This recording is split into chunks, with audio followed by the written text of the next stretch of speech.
Olá, você sabia que os projetos votados aqui na Câmara podem interferir diretamente na sua vida? É por isso que o Tá na Pauta traz as propostas em detalhes para você. Nesta edição, nós vamos falar de direito do consumidor, combate às drogas, mas vamos começar por esse projeto aqui que está no telão. É o projeto de lei número 106 de 2025, que melhora a transparência nos contratos de aluguel da administração pública, na condição de locatária e locadora. E quem fala desse assunto com a gente é o vereador Major Vitor Hugo, que já está aqui no estúdio. Olá, vereador, seja bem-vindo. Obrigada pela presença com a gente. Eu que agradeço, Marina. Uma honra estar aqui na TV Câmara novamente para falar sobre projetos tão importantes. Muito obrigado pela oportunidade. Vamos começar então? Eu vou mostrar aqui, vereador, detalhes do seu projeto. Ele prevê uma mudança no artigo 7º da Lei número 9.262, de 22 de maio de 2013, que regulamenta em Goiânia a Lei de Acesso à Informação, que é uma lei federal. A proposta inclui um inciso, para quem está assistindo a gente, é um item, né? Acrescenta um item determinando que a prefeitura forneça a relação dos contratos de locação, indicando a qualificação das partes, o endereço e a descrição do imóvel, a finalidade e o prazo da locação e o valor do aluguel e o índice de reajuste. Como é que o senhor despertou para a necessidade desse projeto, vereador? Bom, primeiro que, de modo geral, a questão da transparência no país é uma preocupação que todos nós devemos ter, até porque para poder fiscalizar, e o Poder Legislativo é um dos grandes vetores de fiscalização em todas as esferas, tanto na União, com a Câmara, o Senado, nos estados, com as Assembleias Legislativas e no DF com a Câmara Legislativa e aqui também nos municípios com as nossas câmaras municipais. Então assim, mas também temos órgãos de controle, temos a própria sociedade, comunidade, também entidades do terceiro setor, mas para poder fazer essa fiscalização nós precisamos ter os dados. Bom, houve essa preocupação no nível nacional com a Lei de Acesso à Informação, que criou vários sistemas, inclusive um sistema que a AGU e a CGU controlam, né? A CGU é que está mais à frente, a Controladoria Geral da União, e qualquer cidadão pode entrar lá e fazer um pedido, tem prazos na lei, e ele vai ter acesso a todo tipo de informação de todos os ministérios. Se não chegar a tempo, você consegue recorrer para a própria CGU, que pode determinar que o Ministério entregue para você a informação, e isso antes de chegar ao Judiciário. Bom, e aqui em Goiânia, como nós podemos fazer para ter acesso às informações? Existe uma lei, que já foi mostrada aqui, de 2013, que trata do acesso à informação, regulamentando essa questão que no nível nacional já é tratado, mas especificando para aqui, para Goiânia. Bom, eu tinha a impressão, como cidadão aqui de Goiânia, e que tenho a impressão, o sentimento que você também tem, essa visualização de que os aluguéis que Goiânia tanto paga quando loca de alguém algum tipo de imóvel, ou recebe quando loca para alguém um imóvel que seja público, que a gente não tem noção. Tem uma lista desses imóveis, a gente consegue saber quanto a pessoa está pagando ou está recebendo por essa relação com o município, e esses valores, eles estão de acordo com o que o mercado tem pago?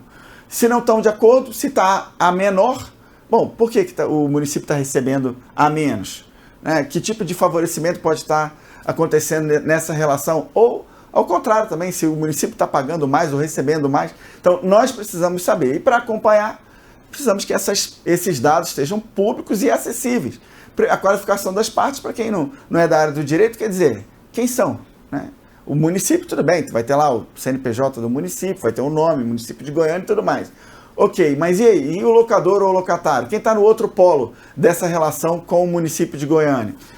O endereço e a descrição do imóvel, é claro, para a gente poder ir lá e ver, bom, esse imóvel é localizado num bairro mais, vamos dizer assim, onde os imóveis são mais valorizados, e esse imóvel é do município, por que está sendo alugado por um valor menor? Ou o contrário, é um imóvel localizado num bairro onde os imóveis são mais baratos e a prefeitura está pagando um valor maior. Bom, por quê? Maior do que o mercado está pagando naquela região da cidade. Então é importante saber tanto a descrição do imóvel quanto a localização, até para saber da finalidade. Bom, está sendo alugado para quê? Para poder colocar um CMEI, um CAIS, uma UPA? Bom, nós queremos saber quanto está sendo pago ou quanto está sendo recebido. Na finalidade está ali o prazo e, por fim, também o valor em si, claro, e os índices de reajuste, para a gente saber, bom, foi colocado o índice que o mercado está utilizando, que a lei determina, Então, essa é uma lei importante que a gente espera ver aprovada mais rapidamente para poder que nós, vereadores, e você, cidadão, em geral, possa olhar e se sentir contemplado com a possibilidade de fiscalizar o poder público. E, vereador, independente da gestão, né, agora o prefeito é o Sandro Mabel, mas independente de quem estiver, né, de quem seja o prefeito, é importante ter essa ferramenta, né? Sim, a lei tem essa vantagem, ela perpassa governos. Eu não apresentei isso pelo fato de me posicionar de maneira independente ao Sandro Mabel, né? Eu não sou nem da base, nem faço parte da oposição. Esse é um projeto que é um projeto de Estado, no sentido de ser algo perene, para uma relação que não importa se eu fosse de oposição ou de situação, eu quero que o recurso público seja mais bem empregado e seja empregado de maneira republicana e correta, mesmo que eu seja da base do prefeito, ou ainda que eu seja, e mesmo que eu seja da oposição. No nosso caso, o PL, ele hoje é independente em relação ao governo do Sandro Mabel. Mas nós queremos, logicamente, que a cidade evolua e isso faz parte, né? A construção da transparência faz parte do fortalecimento da capacidade de toda a sociedade goianiense de fiscalizar os recursos que são nossos. Não é do prefeito, não é dos vereadores, é de toda a comunidade goiana. Nós estamos aqui falando de transparência e da lei de acesso à informação e nós convidamos um advogado, Marco César Gonçalves, para explicar melhor para a gente o que é essa lei, o que ela proporciona, não só para o trabalho dos vereadores, né, de fiscalização, mas para a sociedade. O Marco César Gonçalves é especialista em direito público, professor da PUC e conselheiro federal da OAB. Ele mandou um vídeo para a gente, vamos ver aqui. Olá, tudo bem? É um prazer estar aqui no programa Tá na Pauta com a Marina para conversar um pouco com vocês sobre acesso à informação. Primeiro, é importante deixar muito claro que o acesso à informação é um direito fundamental, está na Constituição Federal. Por quê? Porque é um direito que tem relação direta com a democracia e com a nossa república. Porque é por meio do acesso à informação que nós, o povo, a população, os vereadores e os órgãos de controle podem analisar os atos administrativos e fiscalizar mais de perto os atos administrativos. Bom, esse acesso à informação, que é um direito que está na nossa Constituição de 1988, foi regulamentado por uma lei que tem um nome até interessante. Ela possui o nome de Lei de Acesso à Informação, que é de 2011. Aqui em Goiânia também nós temos uma lei similar, que é de 2013, que é a lei que regulamenta e explica a forma e os direitos para obter essas informações. E gostaria de falar aqui muito rapidamente sobre os principais pontos dessa lei, pontos que têm relação direta com nós, cidadãos, que preocupamos com a coisa pública, com o erário. Primeiro ponto, é um dever da administração pública fornecer informações públicas. Tanto é que, se for negado esse direito, cabe a responsabilização daqueles servidores que se negaram a prestar essa informação. Segundo ponto relevante, é um direito nosso, de cidadão, ter acesso a essas informações. E num prazo razoável. A lei diz que em até 20 dias. Em até 20 dias, a administração deve fornecer essas informações quando essas informações não puderem ser entregues de imediato. Outro ponto muito interessante. A administração não pode exigir uma explicação, um porquê. Quem aqui nunca chegou na administração para pedir cópia de um processo e aí alguém pergunta: por quê? Para que você quer a cópia desses documentos? Isso não pode. Isso é proibido. Isso é vedado. A lei é muito clara em dizer que esse acesso é livre. Quando esse acesso não for livre, a lei vai explicar: olha, é uma informação sigilosa, tem as explicações, mas a regra é acesso amplo e irrestrito. É assim que deve ser feito, sem explicação, de imediato. a todos nós de maneira livre e gratuita. No máximo, pode ser exigido o valor relacionado à obtenção daquela cópia. Por exemplo, o custo com xerox, ou que você seja obrigado a levar um pendrive para fazer cópia, algo assim. Nada mais além disso. Outro ponto muito importante é que os órgãos públicos, no caso a prefeitura ou as prefeituras, devem disponibilizar no site da prefeitura um espaço para colocar os atos, os contratos públicos, tudo aquilo que tenha relevância e importância para o interesse público. Então, o acesso à informação é um direito nosso, porque é a partir desse acesso que nós podemos fiscalizar, controlar de maneira mais eficiente os atos da administração pública, a gestão pública. É um papel nosso, uma obrigação nossa como cidadãos e também dos vereadores. Por que não? Porque os vereadores, além de ter a incumbência de fazer leis para nós, para os munícipes, os vereadores também têm esse importante papel de fiscalizar e controlar a gestão pública. Então, uma lei que venha trazer mais garantias do acesso à informação é sempre uma lei muito bem-vinda. Porque quanto mais controle, quanto mais acesso público, melhor para a democracia, para a população e para o dinheiro público. É isso, obrigada ao advogado Marco César Gonçalves pelos esclarecimentos. Vereador, é isso, né? A lei foi criada, já tem um pouco mais de 10 anos, os tempos vão mudando e é preciso aperfeiçoar, né? Sim, exatamente. Um dos grandes papéis, né, da Câmara Municipal, né, do conjunto de vereadores, é atualizar ou criar novas leis que se adaptem aos novos tempos. Então, eu achei muito explicativa, né, a fala do professor, doutor Marcos, meu colega advogado, né? Eu estudei na UFG aqui, né, por 4 anos e depois fui transferido, era do Exército à época, para a UFRJ, acabei me formando lá.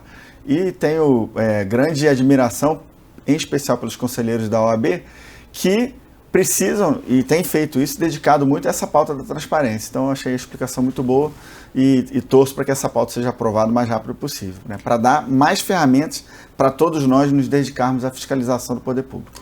E é o que ele falou também, é uma questão até de cidadania, né? Mas para isso, as informações devem estar disponíveis de uma forma clara, de uma forma acessível, de uma forma facilitada no site. Não pode estar escondido, porque aí não resolve, né? Então, nós estávamos até comentando aqui nos bastidores aqui da nossa conversa, que a Câmara Federal, né, eu fui deputado federal por 4 anos e sou servidor concursado da Câmara. Eu entrei lá em 2015. Então, assim, eu tenho uma certa familiaridade com os sistemas da Câmara Federal, em especial o site, porque a gente faz pesquisas legislativas, mas lá você consegue encontrar de tudo, não só, por exemplo, se você quer saber qual o projeto de lei que deu origem a uma lei federal que está em vigor, se ela foi apresentada pelo Poder Executivo ou pelo Poder Legislativo, a tramitação desse projeto, quem se manifestou a favor ou contra, os parlamentares, ou os documentos que basearam, as informações que foram levadas em consideração para aprovar ou para rejeitar determinado destaque ou emenda, vai estar tudo lá. Ou, por exemplo, quais são os gastos de determinado parlamentar, se ele locou o carro que ele utiliza e que é pago com dinheiro público, de qual locadora, quanto que foi pago, e com isso você fazer uma comparação. Inclusive tem várias ONGs, entidades aí que trabalham com transparência, que fazem esses controles e às vezes conseguem baixar, inclusive, com robôs, né, com programas, né, que entram, né, nesses portais da Câmara de maneira automatizada e baixam essas notas fiscais e comparam por meio de inteligência artificial. Ou seja, atualmente, quanto mais disponível, quanto mais facilitado tiver esse acesso, a gente quer que Goiânia chegue nesse ponto, mais fácil vai ser para nós e para essas entidades aqui, inclusive de Goiânia, que se dedicam a esse tipo de fiscalização, para a gente poder saber, por exemplo, as licitações em Goiânia. E isso não tem a ver com a Mabel, isso é para sempre, para frente, né?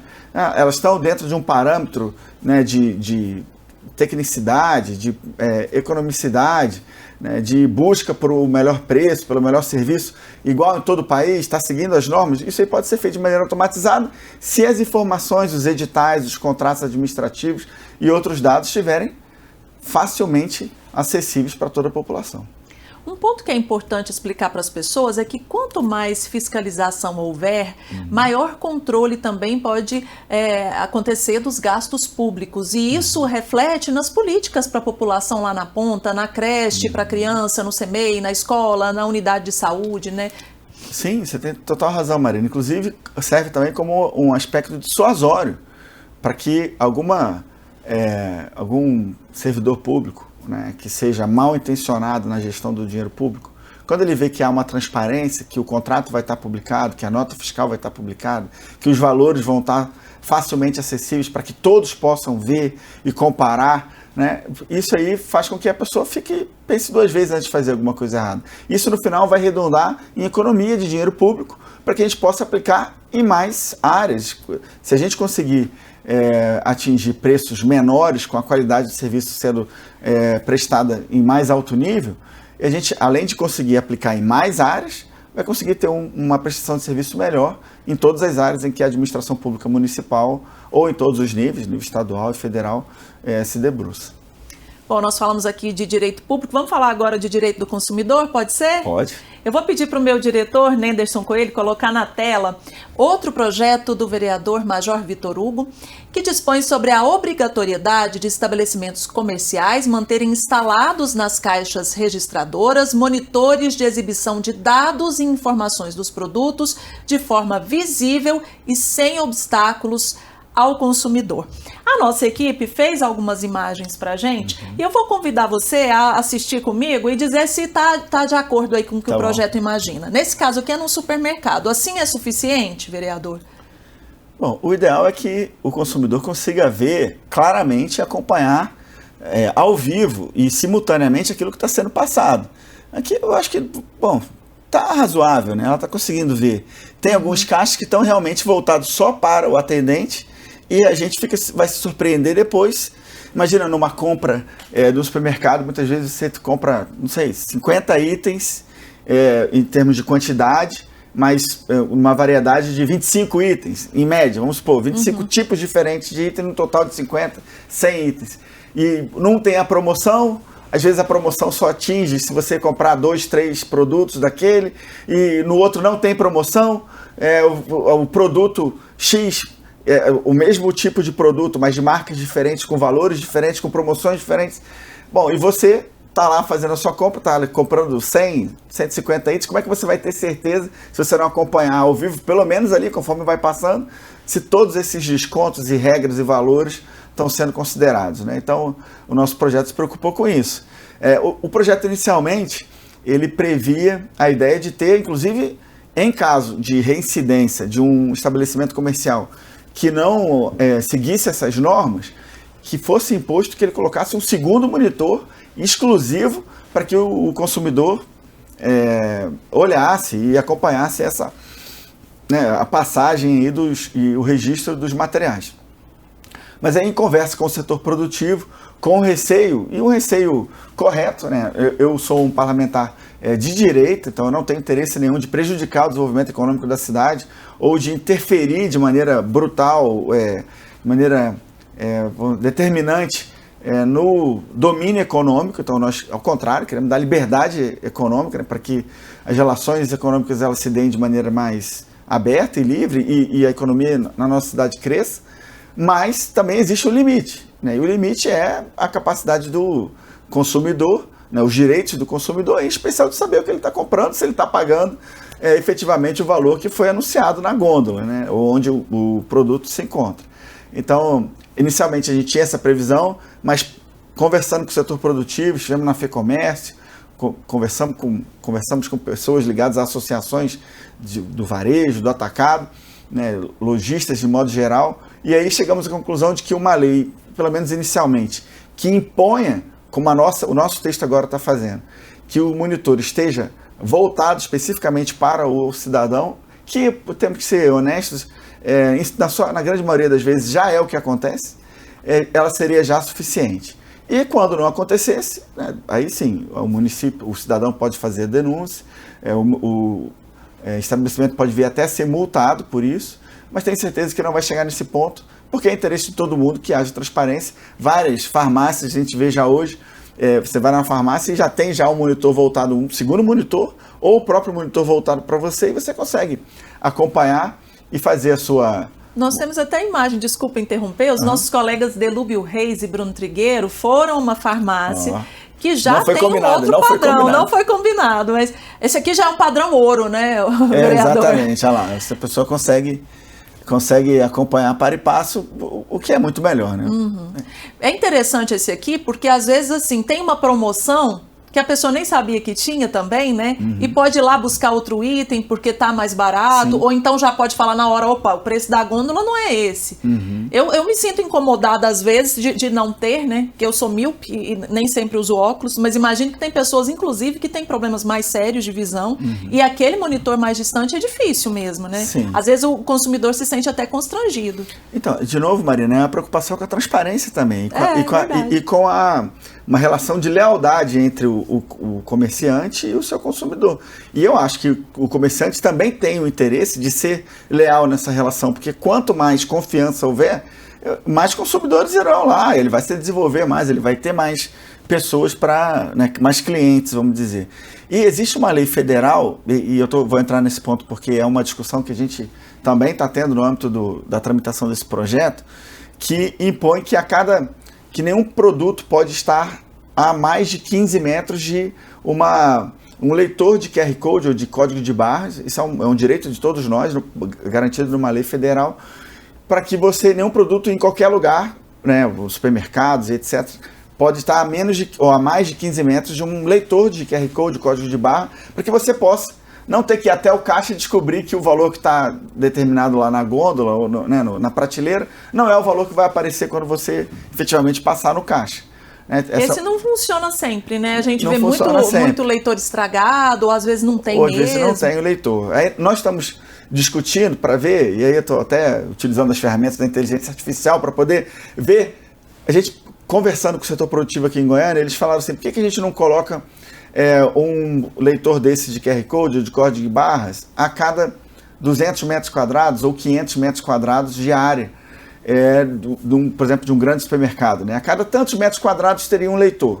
E só que como já tem essa lei federal, que inclusive não é cumprida, dos 15 metros, né, como seria a interação dessas duas leis, né? Porque eu não vejo problema de uma lei municipal garantir mais direitos para o nosso consumidor. Mas eu não quero também propor um projeto de lei municipal que, na verdade, alargue ou dificulte ou prejudique, na verdade, o consumidor, se já temos uma lei que garante essa questão dos 15 metros.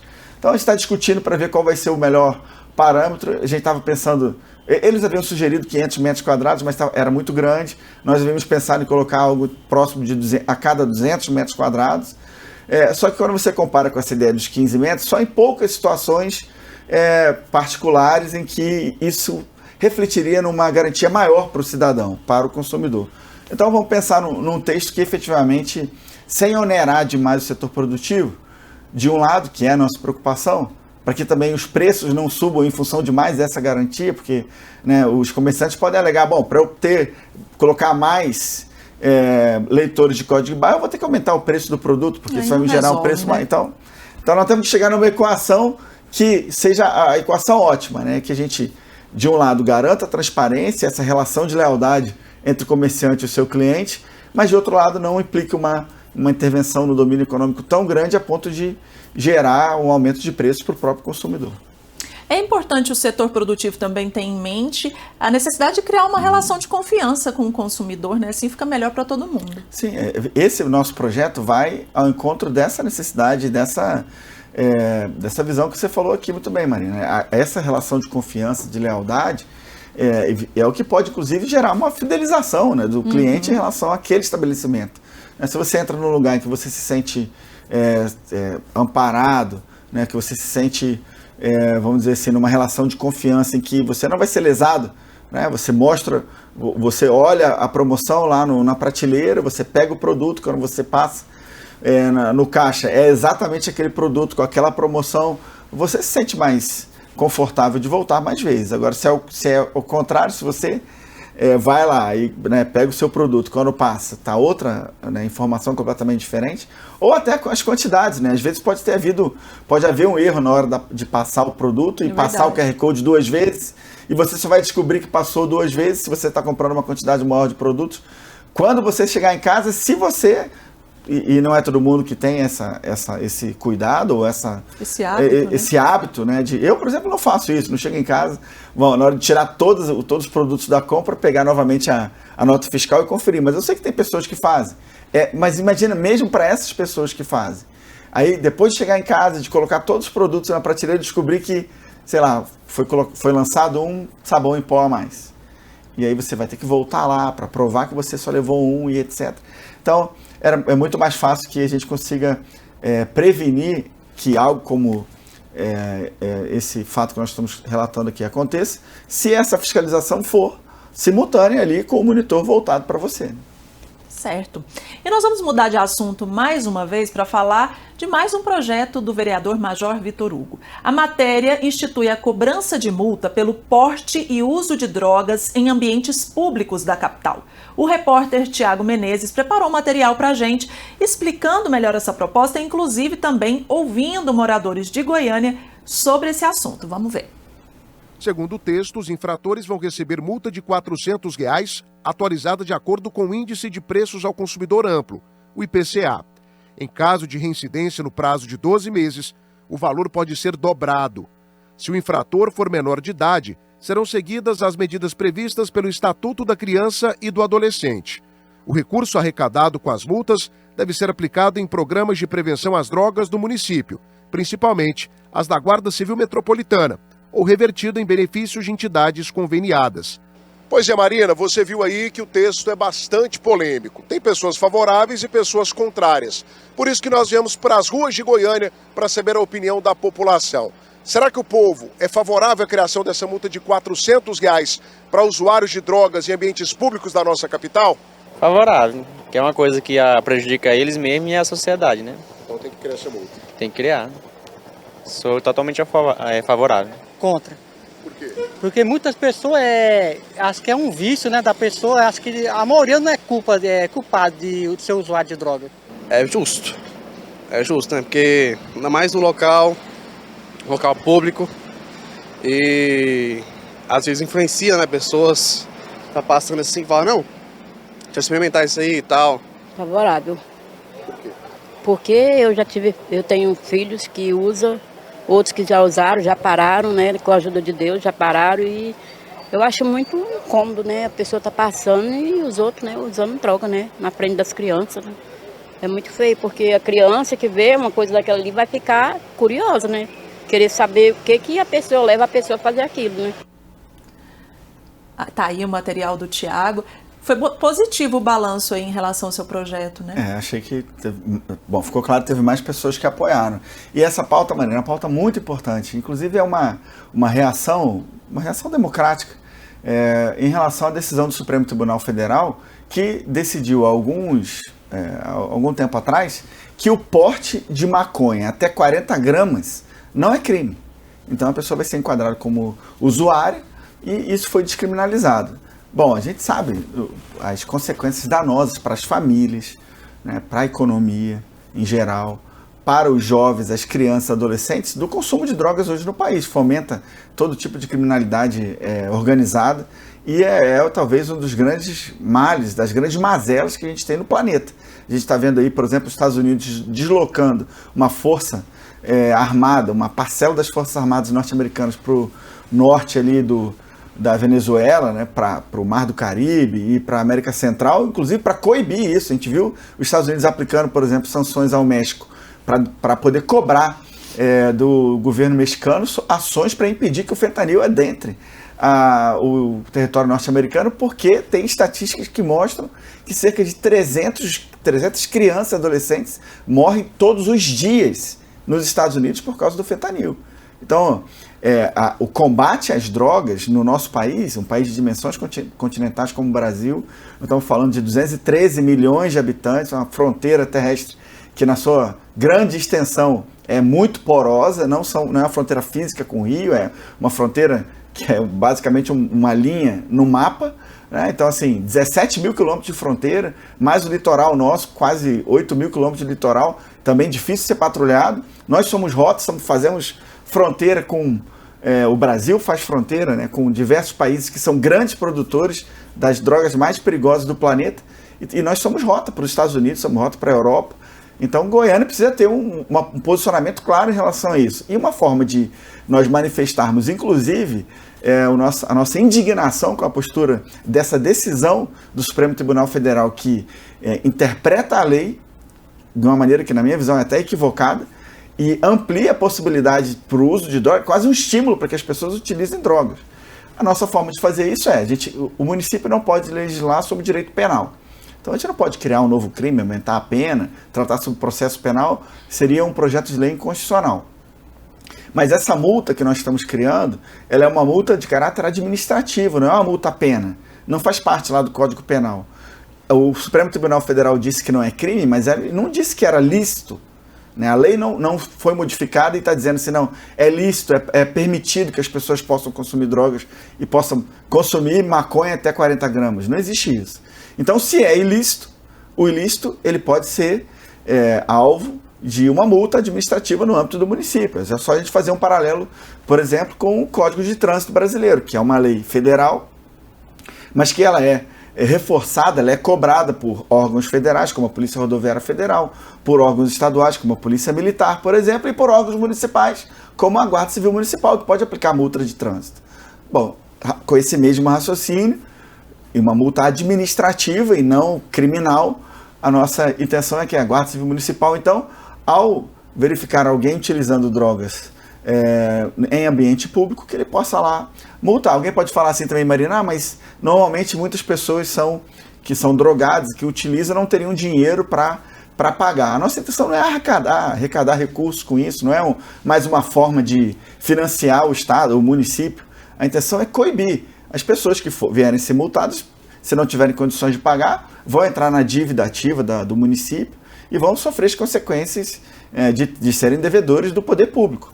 Agora, a nossa intenção, mais do que arrecadar, ou muito mais, ou nem é arrecadar com isso, é coibir, é fazer com que as pessoas que hoje utilizam drogas, e infelizmente isso é comum acontecer nas praças públicas, nas ruas, que elas se sintam desestimuladas, porque podem tomar uma multa aí de 400 ou até 800 reais em caso de reincidência.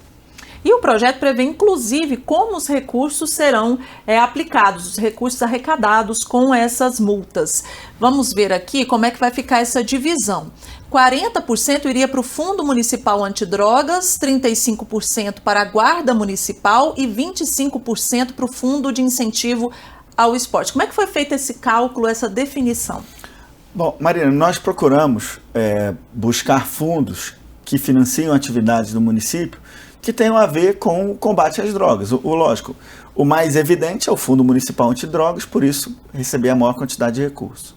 Na sequência, a Guarda Civil Municipal, porque é o órgão público que nós imaginamos, o prefeito vai designar para poder fazer essa fiscalização, aplicar as multas. Então, a maneira de financiar essa própria atividade e de estimular os guardas municipais a trabalharem com mais ênfase nessa pauta é também destinar um pouco menor do que o Fundo Antidrogas, né?